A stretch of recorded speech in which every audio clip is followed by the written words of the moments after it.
有句說話講叫做寧欺白鬚翁，莫欺少年窮。咁我要將佢呢改一改，就係寧欺白鬚翁，就莫欺中年窮。因為咧香港 TVB 呢個電視台咧就有一個節目叫做《中年好聲音》。咁呢個節目咧係將好多中年嘅人士，佢哋因為咧佢哋嘅歌唱、佢哋嘅聲線、佢哋嘅歌藝非常之好咧，因而咧可以提拔到咧係進入咧娛樂圈裏邊，而且咧唔單止咧係一舉成名，而且喺生涯嘅裏邊咧都能夠咧係揾到咧佢哋職業嘅方向，同埋咧一啲好嘅生活。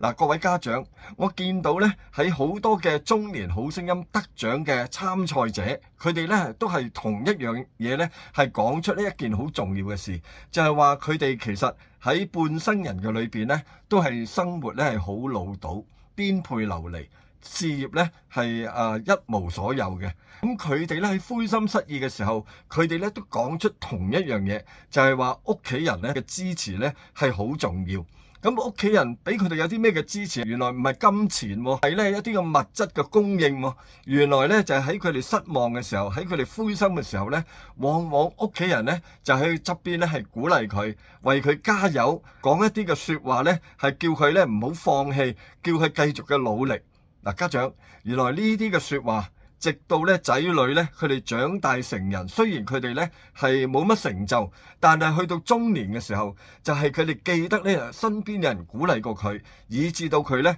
中期可以發力，佢可以咧再打出自己一片嘅江山。呢一啲咧都係我哋要注意家長咧可以做嘅事。記得點讚關注哦。